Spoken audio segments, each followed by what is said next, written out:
Welcome to Great Talking Entertainment. I'm your host, KJ, and this is the YouTube channel where I review movies and TV shows from all your favorite superheroes, including Marvel Comics, DC Comics, and much more. Please subscribe to my YouTube channel, Great Talking Entertainment official channel. Now let's go, baby. Hello, everyone. Welcome back to my YouTube channel, Great Talking Entertainment official channel. And today is my spoiler review for Disney Plus's new series by Marvel Television, Wonder Man, Episode 1 spoiler review. All 8 episodes are out now on the Disney Plus / Hulu. Definitely check all 8 episodes out because this is, again, my spoiler review and I don't want to ruin it, but so I'm asking you guys to pause this, and before you go, could you hit the thumbs up button for me, aka the like button, and then come back and let me know what you think about episode 1 of Marvel's television, Wonder Man, in the comments below, and tell me your Marvel theories because I want to hear them, and just let me know what you think about this Marvel character, and where do you see this character in the next Avengers movies and other Avenger movies or shows that he could appear in. So let me know in the comments below. So again, this is a spoiler review. Y'all been warned. Now let's get into it. This episode starts off where we see a old film of Wonder Man as a younger Simon is with his dad, and this is like inspires him to become an actor and even an action star probably. And then it takes us to the present day. He is learning to humble himself, showcasing like there's actors and then there's movie stars. And like that's what I like about this first episode is just in this whole show so far, which I'll explain in like later spoiler reviews, of course. But the gist of it is you're seeing what actors and actresses legitly do behind the scenes of like what happens when you audition and what happens when you get cut, you get fired, right? Like the difference between an actor and a movie star is like, depending where you're at, if you're not like a Denzel Washington or a Tom Cruise, and you, as we see Simon in this scene where he's at American Horror Story set, and the whole thing is in this scene is he's just supposed to play a professor. He talks to another student, and then some type of monster or demon like attacks him, and he's just supposed to lay down on a puddle of blood, pretending that he has been dead, right? And this is what acting is, right? And you see that he asks some good questions, but then he starts making suggestions or says, hey, this ain't gonna work for me. Well, too much of that and you're wasting time because you have to get a whole day in, right, to get one scene done when you do a film or a TV show. And this is showcasing like when you're just an actor and like anybody can take your spot, like you can't really make too much demanding, or you shouldn't upset the director. Now, a movie star can make those suggestions because they're more respected, because they're more successful, they're more popular, they're more famous. And that's the big difference between an actor and a movie star, right? Like, if Denzel was in this scene and he felt like the moonlight should be right over here, they'd probably do it, right? Or if Tom Cruise made a suggestion, they're probably going to do it because he's the one's going to do the stunt. Or from like a Halle Berry to Emily Blunt, like they're movie stars. Like They make the suggestions sometimes, and they get approved. So there's a big difference in that. And Simon, he's not on that level yet as a movie star, which that's just the harsh reality of being in that business. And I really liked that being showcased. And I also like, too, that, even though he got cut for wasting time, right? When he gets back to his apartment, he finds out his girlfriend leaves him. And what's interesting, she says something along the line like, "You never really let me in." And that reminded me of Doctor Strange and Christina. It's like, that's why they never really, and no matter what universe, multiverse, they just can never be a couple, right? Like, she always, and it has that dynamic thing to it. So I really like that the most, too. And so we're seeing his downfall. We're seeing him having a hard time. And guess what? All actors and actresses, even when they're trying to live their dream, life is still happening towards them. Another thing, too, is the way I compare Simon and Doctor Strange is like, these two have to be the best at the thing that they want to be in their career. Like, Simon wants to be a movie star, and just when Doctor Strange, before his terrible accident, he wanted to be the best, like, doctor, surgeon doctor, or just doctor in general. And sometimes that gets in their way of their personal lives outside of their passion. And what's funny is they're both going to be superheroes, or, well, Doctor Strange is a superhero. He is an Avenger.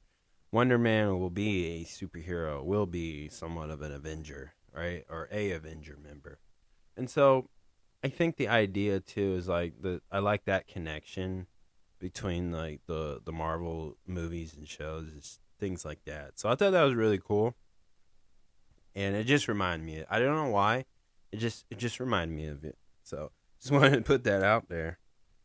And then again, in the next scene, we meet Trevor, from Iron Man 3.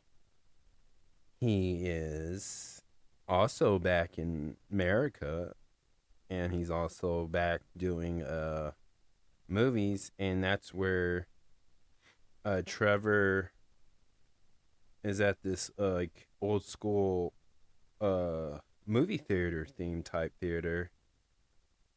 And that's where those two, Simon and Trevor, meet, because Trevor's on the phone, but he's not on the phone while the movie's on. The lights were on, and they haven't done the commercial yet. So this is kind of like, that's like you going to your movie theater and the light's still on, and there's no, like, nothing on the screen. Like, you could be on your phone for that, but, like, you should, when the movie starts, like when it's time to show the movie previews, and they may show some car commercials. Yeah, you probably should turn off your phone, because literally the movie's starting and it's dark.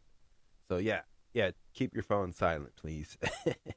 But they meet and they hang out and they watch this old school movie, which is called The Midnight Cowboy, which is a really good movie that came out in 1969.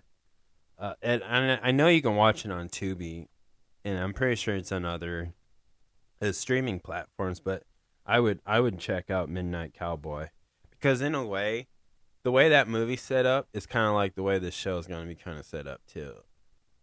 In a way, not all of it, but the idea of it. And then in this scene, Simon learns this from Trevor, that they're making a new Wonder Man movie, and that the director is Vaughn Comeback, and he's a big time director. He's like the Christopher Nolan of this, right? And so he calls his agent, and she's mad that he got fired from American Horror Story, but he works his way and gets to the the auditions and works his way in. And we see that he's a little nervous. He's figuring it out, and Trevor sees him, and he actually helps him out and told him to get out of his head and just read the lines. And at the end of this episode, we find out Trevor is actually working with Agent P clearly. And he's saying Simon is a very dangerous man. But we did know that Simon did do a really good job at his auditions, his first audition, because it's a process, then you gotta get a call back and you do another audition. But getting a call back is a good step for you landing the role and stuff, but it doesn't guarantee you get the job, but it's a good step. It's a really good start, honestly. Like, getting callbacks is the best feeling and nervousing, exciting feeling all in once. But now this felt like a Marvel. But the end of that scene when we see Agent P clearly, that's his name. I don't know why, but he was in the Ms. Marvel show, and he was in Spider-Man No Way Home. And he's just part of that department of arresting people with superhero powers. And what's interesting, too, that in the MCU, if you have superpowers or you're a mutant type, you can't audition. You can't be an actor. You can't apply for jobs like that, which that's crazy. Like, they're kind of, in a way, too, setting up like humans versus mutants in the MCU type. Like, and we already know, like, a lot of people are fed up with superheroes in a political way. Like in Daredevil Born Again, and then like in Captain America Brave New World, because their one president was the Red Hulk at the time. So that's not good. And so there's a lot of people who lost faith and trust in that. And then, like, obviously the Thunderbolts are a little, it's a little shaky. And now this, so it's all planting little seeds of the idea of, like, somewhere in between these multiverse, Secret Wars, and Avengers Doomsday, we're going to get a actual story of people just not liking people for having superpowers, and then people who do support it and trying to make them feel ashamed. They may not be able to make Sam Wilson feel ashamed being Captain America, but they can try to make Simon Williams or She-Hulk or Ms. Marvel feel, attack them in verbal ways where that hurts their feelings. And then some other mutant characters that they may introduce in the future in the MCU. But that's pretty cool. Like, I saw, that's a little cool thing that they're setting up. It's art somewhat imitating life in a way. And as far as seeing Trevor in this, I feel like it's just him the way he was in Iron Man 3. He's a guy that he'll do some bad guy stuff, but he's not really comfortable doing it. And then he just becomes a good person. He has a change of heart. And obviously in the movie Shang-Chi, he literally had time and peace to reflect on his life because he was all over there, right? And he became a different person, but now he's in a situation where, in Iron Man 3, he was there to get Iron Man, right, and help, do that story. And not just try to get Iron Man, but it's just Tony Stark, people from his past that hold a grudge against him.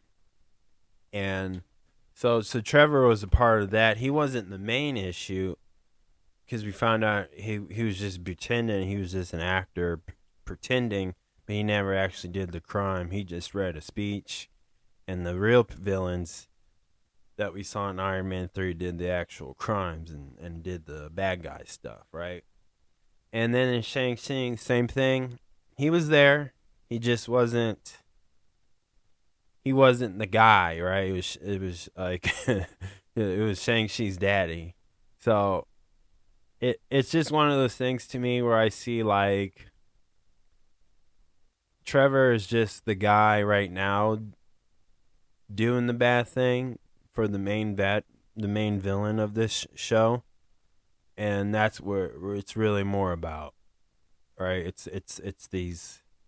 There's obviously a police agent or FBI type, CIA type agent that has its own particular department to catch people who have superpowers or just trying to be superheroes or vigilantes and lock them up from using their abilities because they think they're above the law, basically. And that's the real main villain for this show.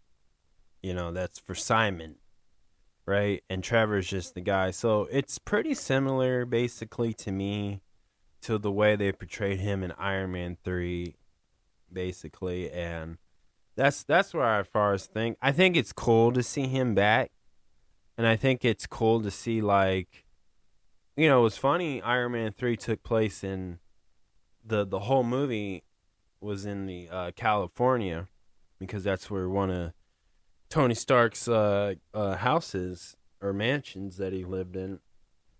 It's stuff. So, and before he moved to New York at the Avengers Tower or Stark Tower, which is no more that now. But so it's really funny. It all goes back to Phase 1 location for Iron Man, but it's just Wonder Man. So that's pretty cool. But you know what I liked about this? It didn't feel like a Marvel show. It felt like a regular made up show, right? Like if it didn't say Marvel's Wonder Man and they just called it, let's just call it Disney's Simon Williams, an up and coming struggling actor who's struggling to, you know, follow the rules, you know, taking too much risk, you know, stuff like that. People would enjoy this in general. But it's not a bad thing to do something in a franchise like Marvel and do something completely different, steered away to make it feel like a Marvel show where you have that superhero feel like, and then just steer it back to that feeling. That's a good thing. And this really worked in this episode because, again, it has a really good showing of, like, for me personally, I just enjoy seeing what it's like in real life sometimes to see upcoming actors and actresses standing a long line, reading a script, and trying to audition for the same character or just trying to get into a movie or a show. And you see, like, what it's really like. Like, if you're not a movie star, you just need to learn to read your lines. And I liked about that. So that's really cool. If I had to give this a 1 out of 10, I'm definitely going to give it an 8. Really good, solid start of an episode. And it's fun and exciting. I love the comedy. I love the goofiness. I love there's, like, you know, he's dealing with life, but they're not showing his superpowers yet. Like, they're building it up, but he's struggling. Like, he has a dark side about him. I like that. So, really good, guys. And that's my spoiler review. So, thank you guys so much. Please subscribe to my YouTube channel, Great Talking Entertainment Official Channel. Subscribe. Hit that notification button so you can always be updated with all my latest content. Thank you guys, and peace out.